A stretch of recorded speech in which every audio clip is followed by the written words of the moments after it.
నమస్తే, welcome to I dream. నేను Lakshmi Durga. TDP అధినేత చంద్రబాబు నాయుడు ఆలగడ్డలో నిర్వహించిన రా కదలిరా సభలో కొన్ని కీలక వ్యాఖ్యలు చేశారు.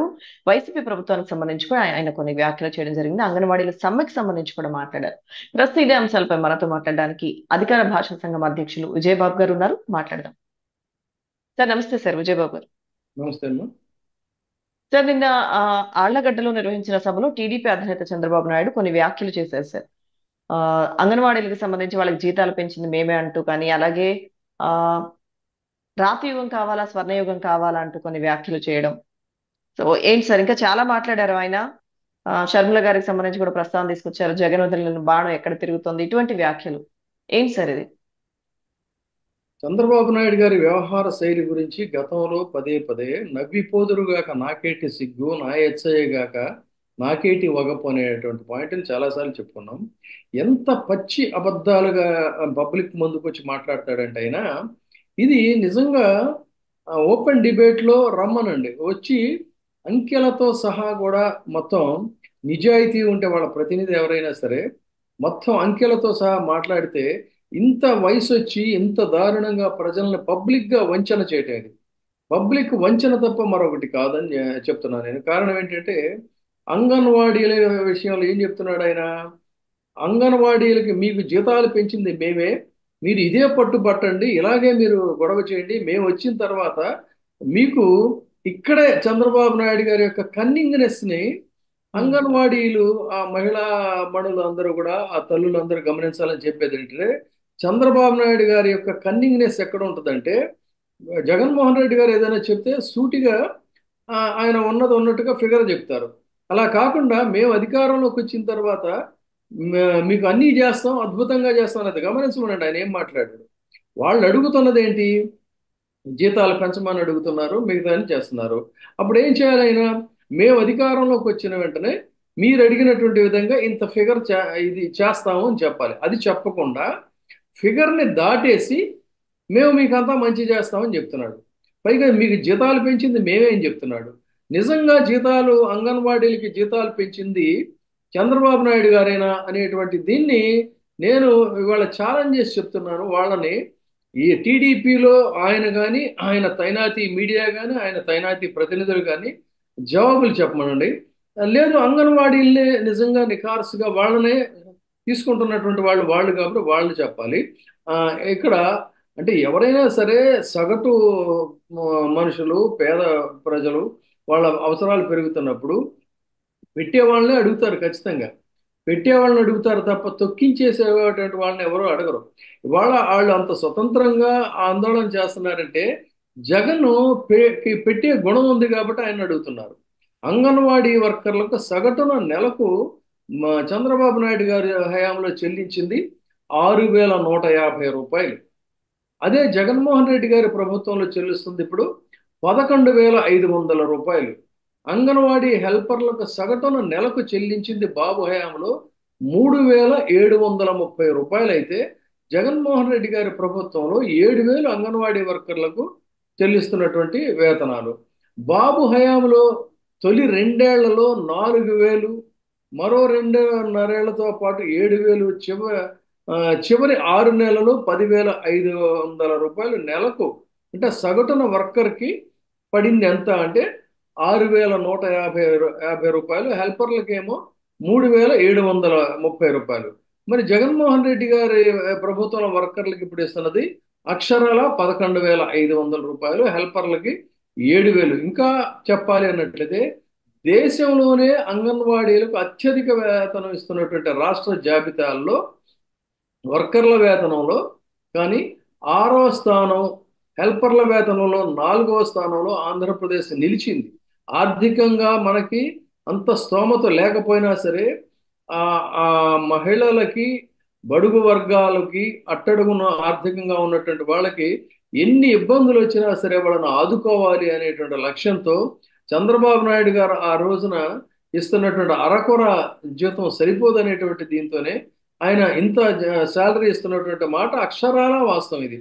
దీన్ని కప్పిపుచ్చి మాయ చేసి మసిపూసి తను ఆ, తను పెంచానని చెప్తున్నాడు. ఇంతకంటే దగులుబాజీతనం, దౌర్భాగ్యం, అన్యాయం, అక్రమం ఏమైనా ఉంటుందా ఆలోచించండి. దారుణం కదా మరీను. ఇంత అసలు ఆ ఫిగర్స్ లో అంత తేడా ఉంటే ఉమ్, తను పెంచుకోమని చెప్తాడు. పైగా ఇప్పుడేం చెప్తున్నాడు, వాళ్ళు అడుగుతున్న ఫిగర్, ఎస్ మీరు ఇంత ఫిగర్ అడుగుతున్నారు, అది మీకు ఇస్తానని ఏమని చెప్తున్నాడు చెప్పట్లా, మీకు అంతా ఉమ్, మంచి చేస్తానని చెబుతున్నాడు. ఇదే ధోరణితో బాబు వస్తే జాబ్ వస్తుందని చెప్పి అన్నాడు ఆ రోజున. నిజంగా కాబోలు జాబ్ వస్తుంది, కానీ ఆమ్, ఎన్ని జాబులు వస్తాయి, ఎప్పుడు ఇస్తాము, ఏంటి అనేటువంటి స్పష్టత లేకుండా ఒక దాటవేత ధోరణి, అశ్వత్థామ హతః కుంజరహ అని చెప్పని మెల్లిగా పలికినట్టుగా ఈ ప్రసంగాలన్నీ కూడా మీరు చంద్రబాబు నాయుడు గారి ప్రసంగాలు గమనించండి చాలా జాగ్రత్తగా. అన్ని దాటవేత ధోరణిలో అరచేతిలో వైకుంఠం చూపించేటువంటిది ఇదే తప్ప నిజంగా నిజాయితీగా మాట్లాడే పరిస్థితి లేదు. ఇంకా మీరు ఇంకొక ప్రశ్న అడిగారు ఏమని, పెద్ద yes. బ్యానర్లు కట్టి మరీ వేశారు, ఉమ్, మీకు రాతి యుగం కావాలా, స్వర్ణయుగం కావాలని. నిజమే, మరి ఇప్పుడు చంద్రబాబు నాయుడు గారి హయాంలో స్వర్ణయుగం కొంతమందికి, అది రాతి, ఇప్పుడు వాళ్ళకి అది రాతి యుగం అయిపోయింది. ఎందుకు అన్నట్టయితే, ఏమిటి స్వర్ణయుగం అన్నట్లయితే, చంద్రబాబు నాయుడు గారికి, చంద్రబాబు నాయుడు గారి యొక్క అనుయాయ మంత్రివర్గంలో ఉన్నటువంటి వాళ్ళకి, తర్వాత ఆయన్ని మోస్తున్నటువంటి ఒక వర్గం మీడియాకి, వాళ్ళందరికీ కూడా నిజంగా స్వర్ణయుగం. ఎంత తర్వాత ఈ ఆయన వర్గం రియల్ ఎస్టేట్ చేసేటువంటి వాళ్ళకి, వాళ్ళందరికీ కూడా అక్షరాల స్వర్ణయుగం అది. అంతు పంతు లేదు కదా, లక్షల కోట్లు, వేల కోట్లు ఇష్టారాజ్యం కింద భూముల్ని ఎడాపెడా అమరావతి పేరుతో కొట్టేసేసినటువంటి భూములు, ఎన్ఆర్ రంగ రోడ్డు పేరుతో కొట్టేసినటువంటి భూములు, ఫైబర్ నెట్ స్కామ్తో కొట్టేసినటువంటి భూములు, సారీ డబ్బులు, ఆ, ఇలా ఒకటని కాదు, ఎక్కడ పడితే అక్కడ లేదు అలైన్మెంట్ మార్చినందుకు కొట్టేసినటువంటి డబ్బులు, ఇదంతా కూడా మరి వాళ్ళకి స్వర్ణయుగం కదా. ఆ స్వర్ణయుగం పోయి ఇప్పుడు వాళ్ళకి రాతి యుగం మిగిలింది. అధో జగత్ సహోదరులకి వాళ్ళ 5,000 కడుపు నిండా వెళుతూ కంఫర్టబుల్ గా అసలు వాళ్ళ బ్యాంక్ అకౌంట్స్ లో అంతో ఎంతో కొంత దాచుకునేటువంటి పరిస్థితి వచ్చింది. అట్టడుగు వర్గాలు ఇవాళ వాళ్ళు చాలా కంఫర్టబుల్ గా ఉన్నారు, వాళ్ళు ఆశావాహకంగా సంతోషంగా ముందుకెళ్ళగలుగుతా, మనం కూడా ఈ సమాజంలో ఆర్థికంగా నిలదొక్కుకోగలుగుతాము, మనకి కూడా మంచి ఇళ్ళు వస్తున్నాయి, డబ్బులు దాచుకుంటున్నాం, మన పిల్లలకి బంగారు భవిష్యత్తు లభిస్తుంది, వాళ్ళు కూడా ఉన్నతంగా చదువుకుంటున్నారు అనేటువంటి సంతృప్తిలో పేద మధ్యతరగతి వర్గాలు ఉన్నారు. ఇది వాళ్ళకి, వాళ్ళ ప్రస్థానం స్వర్ణయుగం వైపు సాగుతోంది. వాళ్ళకి ఉమ్, స్వర్ణయుగం వచ్చేసిందని నేను చెప్పను, కానీ ఒక కాన్ఫిడెన్స్ అనేటువంటిది వాళ్ళలో జగన్మోహన్ రెడ్డి గారు డెవలప్ చేశారు. మీరేమీ తక్కువ కాదు ఈ సమాజంలో, మీరు కూడా మిగతా వాళ్ళతో సమానమే, మనం కష్టపడి ముందుకెళ్తే మనకు ఒక భవిష్యత్తు ఉంటుంది, మీ పిల్లలకు కూడా బంగారు భవిష్యత్తు ఉంటుంది అనే లక్ష్యంతో ఆయన ఈ స్కీములన్నీ, సంక్షేమ పథకాలు చేస్తూ ఉమ్, వాళ్ళని స్వర్ణయుగం వైపుగా నడిపిస్తున్నటువంటి నేపథ్యంలో, ఏదైతే మొత్తం బొక్కేసేసారో ఆ బొక్కుడు లేకుండా ఇవాళ వాళ్ళకి అదంతా కూడా ఆ అమరావతి చుట్టూత జాగ్రత్తగా ఆయన మనసులో మాటనే చక్కగా చెప్పాడు, స్వర్ణయుగం రాతి యుగం అని. అమరావతి పేరుతో మొత్తం భూదోపిడీ జరిగింది, కన్స్ట్రక్షన్స్ పేరుతో అడ్డగోలుగా కొట్టేసేశారు. మొత్తం స్క్వేర్ ఫీట్కి రూపాయలు అయితే 8,000 అయితే 11,000 పైచీలకు మొత్తం తినేసేసి, ఇవాళ అక్కడ కేవలం ఏంటి, రాళ్ళు రప్పలు బీట్లు ఇచ్చినటువంటి, మీకు తాత్కాలిక సచివాలయం చూడండి, అనేక సార్లు చెప్పా, అయినా ఉమ్, చెప్తూనే ఉంటా వాస్తవాలు ప్రజలకు తెలిసేదాకా. మొత్తం బీటల వారినటువంటి పాడుబడిన శిథిలాలయం లాగా ఉన్న సచివాలయం, అది ఇవాళ వాళ్ళకి అక్కడ ఎలా ఉండిపోయింది. ఏదైతే వీళ్ళు మొత్తం ప్లాన్ చేసుకొని ఈ భూదోపిడీకి సంబంధించినటువంటి ఇది ఉమ్, చేశారో, అదంతా కూడా వాళ్ళు అక్కడ అలైన్మెంట్ పేరుతో ప్రైవేటు రియల్ ఎస్టేట్ వ్యాపారం చేసుకోవచ్చు అని చెప్పని రాజధానికి అవతల ఉన్నటువంటి భూములన్నీ కూడా కొనేసి రాళ్ళు రప్పలు పాతారు.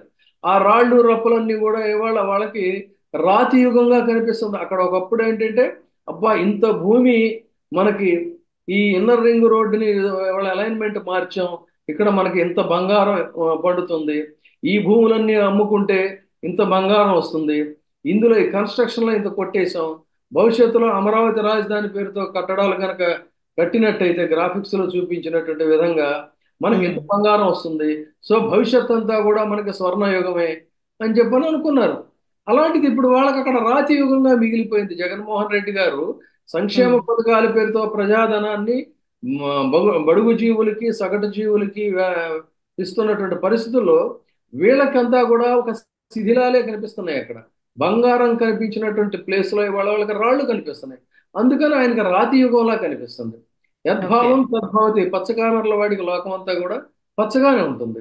ఇది ఆయన యొక్క ఉద్దేశం, రాతి యుగమా స్వర్ణయుగం అని.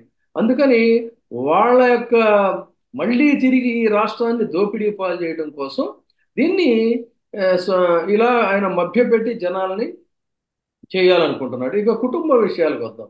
అసలు సరే. చంద్రబాబు నాయుడు గారికి కుటుంబ వ్యవస్థల గురించి కానీ, కుటుంబంలో ఉండేటువంటి వ్యవహారాల గురించి కానీ మాట్లాడేదండి ఇది కించిత్ ఉందా చెప్పండి? అసలు ఆయనకు అర్హత ఉందా? ఏమాత్రమైన అర్హత ఉందా?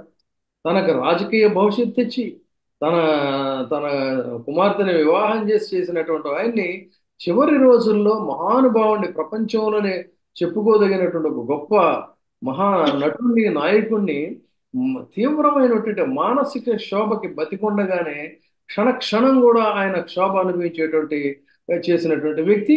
ఆ కుటుంబంలో చిచ్చుపెట్టి హరికృష్ణని అతి తీవ్రంగా, దారుణంగా అవమానించినటువంటి వ్యక్తి. కనీసం మళ్ళీ ఆ ఎమ్మెల్సీ ఇది కానీ, ఎంపీ కానీ ఆయనకి ఉమ్. ఇవ్వకుండా ఆయన్ని అతి దారుణంగా వంచినటువంటి వ్యక్తి.